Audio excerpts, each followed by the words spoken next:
Di era digital saat ini, komunikasi semakin cepat dan ekspresif. Salah satu fitur yang paling sering kita gunakan adalah stiker di aplikasi pesan instan. Stiker seringkali dibuat dari foto-foto lucu, meme, atau bahkan foto teman kita sendiri. Namun, pernahkah kita berpikir apa dampaknya jika foto seorang dijadikan stiker dan disebarkan tanpa izin? Awalnya mungkin hanya dianggap iseng atau lucu-lucuan, tapi di balik tawa ada potensi pelanggaran serius. Mengambil, mengedit, dan mendistribusikan foto orang lain, apalagi jika menyebabkan penghinaan atau kerugian, bisa melanggar hukum, khususnya Undang-Undang Informasi dan Transaksi Elektronik atau UU ITE. Tindakan ini dapat dikategorikan sebagai pelanggaran hak cipta, pencemaran nama baik, atau penyalahgunaan data pribadi. Contoh kasus dalam video ini telah melanggar UU ITE pasal 27 ayat 1 dan 3 tentang pelanggaran kesusilaan dan pencemaran nama baik. Selain itu juga dilindungi oleh UU nomor 27 tahun 2022 tentang pelindungan data pribadi wajah, termasuk data pribadi yang harus dijaga. Sayangnya kasus seperti ini sering dianggap sepele padahal bisa menjadi masalah hukum kalau sudah terlanjur viral. Sanksi bagi pelanggaran tersebut tidaklah ringan. Pelaku dapat dikenakan hukuman penjara hingga 6 tahun dan denda hingga 1 miliar rupiah. Hal ini menunjukkan bahwa penyebaran foto tanpa izin bukanlah hal sepele, melainkan tindakan yang dapat merugikan korban secara psikologis dan sosial.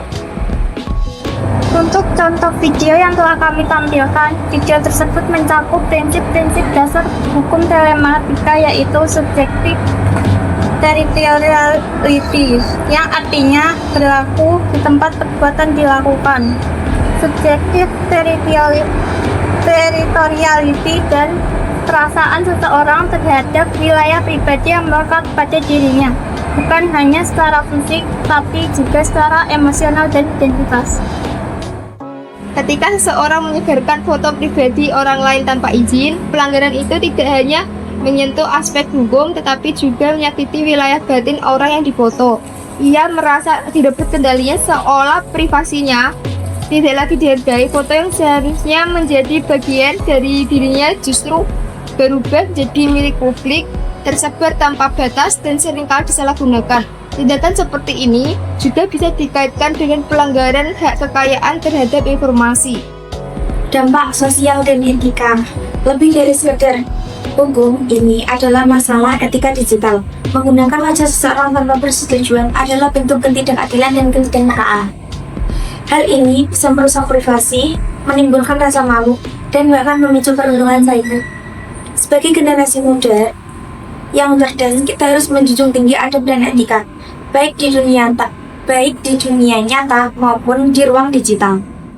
Sebagai pengguna media sosial, kita harus belajar menjadi bijak dan bertanggung jawab.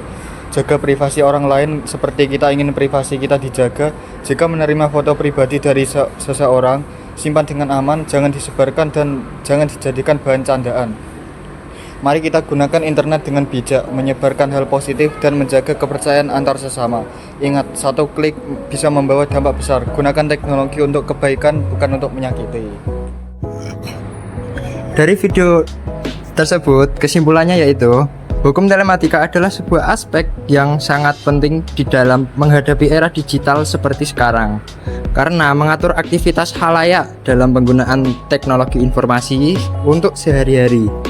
Di dalam kompleksnya penggunaan teknologi di masa sekarang ini, hukum telematika diperlukan untuk menegakkan ketertiban masyarakat di ruang cyber.